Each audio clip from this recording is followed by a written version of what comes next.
Nice to meet you in person. Yeah, cool. Likewise. How are you? Looks like it's a real background, not as on behind of mine, because yours is real one. Yeah, we made this partnership with a printing company called Coloro, and we kind of made this NFT shrine, I suppose. It's made out of digital art from floor to pretty much the couches and benches and the whole thing. And just when you go outside of the circle, then you have a green screen studio and a bunch of cool other stuff. And because it is a printing factory, the physical versions I'm just here signing a few prints going all over the planet, and they're easy because I can just send them here internally, and they get produced and signed and repainted and packaged and sent. So for those people who are into more of the physical side of things, they get their it's almost like a production line, but only for very, very, very rare pieces. It's not like Andy Warhol with his factory.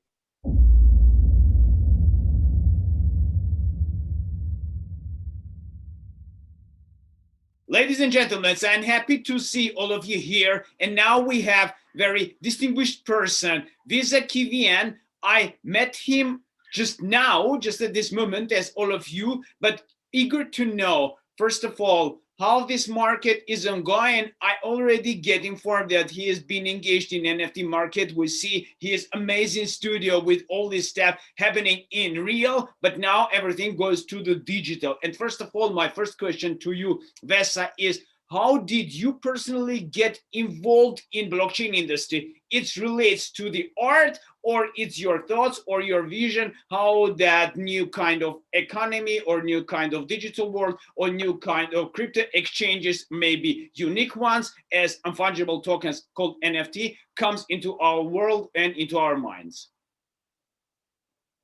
Well, it was sort of both for me. I was a filmmaker, and through some documentaries that I actually saw made by other people about the monetary system in 2006, I came to understand what one of the biggest problems facing the world was. And it was easy to back then already see that we're going to end up polarizing and politicizing, and things are going to go very strange unless if we fix this sort of debt cycle system that we have. And I became a money activist in 2006, as well as an entrepreneur and as well as an artist, and that's a very difficult mixture. So when I properly came across the crypto space in 2017, when Bitcoin was properly introduced to me, I found it so inspiring that I started making art for and about that space, telling the story of Bitcoin and the cryptocurrency scene that was emerging and why it was important, and telling that story via that creative way. And all of a sudden, these opportunities that were very hard to come by in the legacy art world started coming, like writing for News BTC and going to conferences like the North American Bitcoin Conference to showcase what I was doing and meeting all of these incredible people. And it felt like home, because people weren't only about the bottom line. They truly wanted to change the world, but they weren't exactly hippies sitting around in a drum circle wanting the thing to happen sort of automatically. They had their resources and their, let's say, pragmatism, as well as a kind of execution power to do a lot of things. And I found that very attractive and felt like I finally found my tribe, so to speak, because they had the correct sort of values, at least the ones that I hang out with.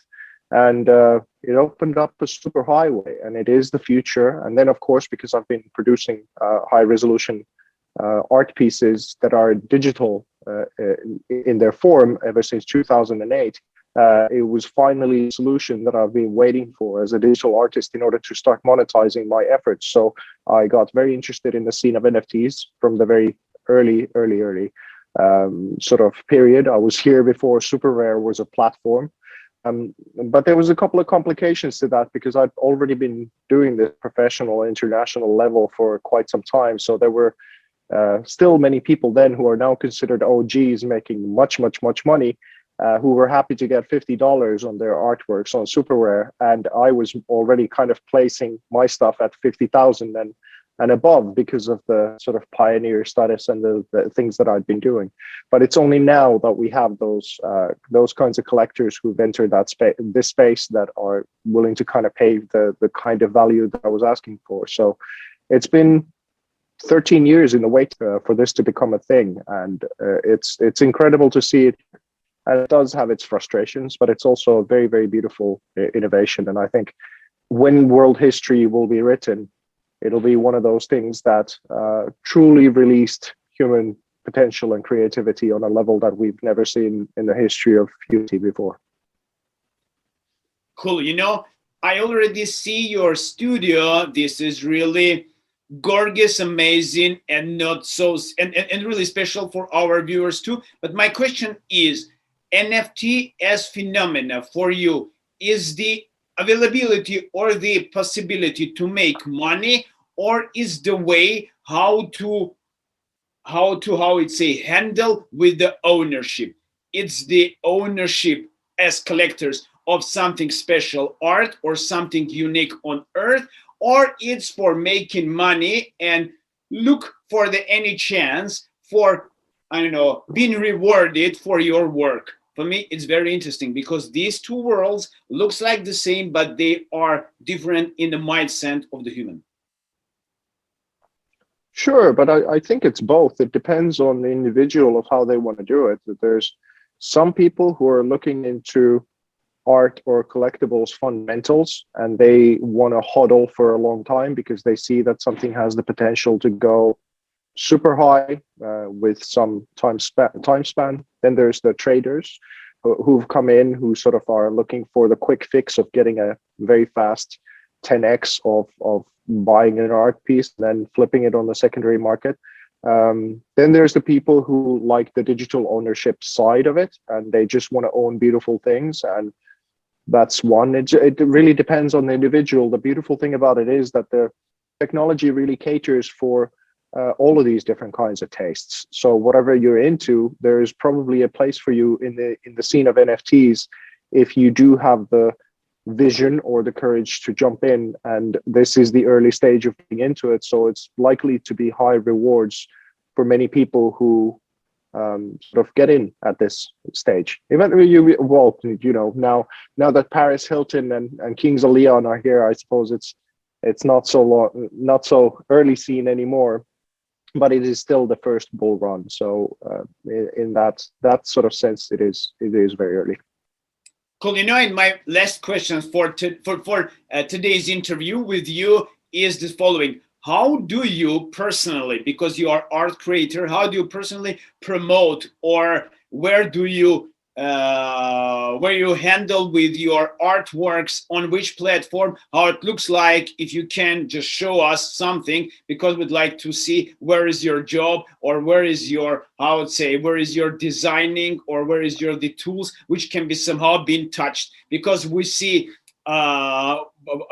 within the screens your house, it's studio, so many artworks have done, but somehow we are looking for the ownership for some piece of them, and I'm sure that you are being presented somewhere, maybe on OpenSea, on Rarible. Just up to you, if you can just show to us. Okay, let me share my screen. I just got a new laptop, so I have a weird amount of password things and preferences that are still unconfigured. Maybe if you just, I can't seem to be able to showcase this now, and I would have to go into my security settings. I literally yesterday bought a new laptop. Don't worry about that. Just maybe in words, explain us how it looks like and where we can find it. If you go onto my Twitter page, which is at Art by Vesa, VESA, you will find a link tree there, which takes you to this link tree that has all of the NFT spaces. It's all my writings. It's all these different things that I'm into. And of course, my main website, which is artforcrypto.com.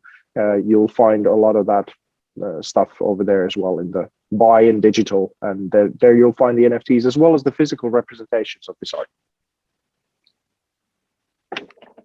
Okay, cool. Do you have already success stories about selling your art, how it looks like? Do you feel happy about that? Or not? It's just somehow, how it's say, wild, wide west, and you're trying to find your place under the sun.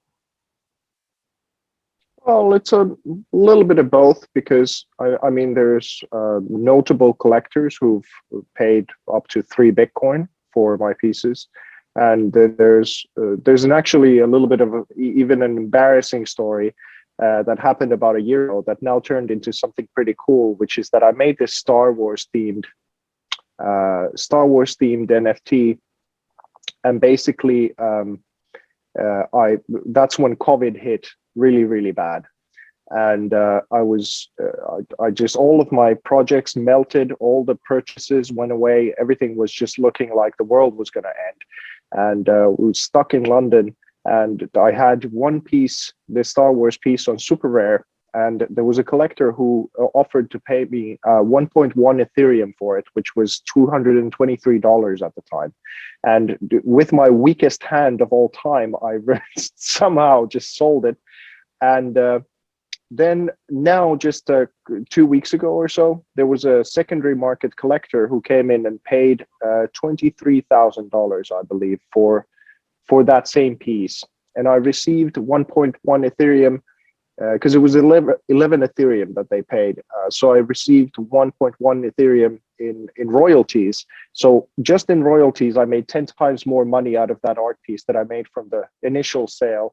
And of course, I think pretty much everyone is happy that they got it, because I think the 11 Ethereum for that one piece by me is still very low at this point. So there are success stories, but also because I kind of refused to sell my NFTs for that low amount, there were many who sort of got the first movers network happening, like the Coldies and Trevor Joneses and those guys, because they had a different kind of strategy. I was sort of leading this platform called Orion Vault back in 2018 and already asking for 50 grand for my NFTs. And unfortunately, the company melted. It was a great company. I mean, they had secured the rights for the digital Mona Lisa from the Louvre, the first one, and they were moving and shaking and doing cool stuff. And I already then believed that my works were worth that, and they have the potential to do incredible things. So I'm sort of in this position where I've gone around the world from Dubai to Las Vegas and promoting this, and I build with many platforms, and behind the scenes there are incredible things that are happening, but I'm not in the top selling people of NFTs at this moment. And I still believe that it's such an early stage. I'm not worried about it in the slightest, but it just requires a couple of investors now to realize the value that I've made over 13 years as an artist alone, that unlocks a pretty incredible dragon. So let's see if we can find a couple of more of those guys through this interview. Cool. Thank you, Vesa, for your time. Really happy to see you on our decentralized TV channel. Is the channel about innovations and future tech, and I'm sure that all of us been involved, and we are creators of this upcoming future. I would like to see you much more on our upcoming week's NFT talks. Would like to see you there, of course. Thanks a lot for your time. For now, see you. Bye. Thank you, Sergey. Okay, bye.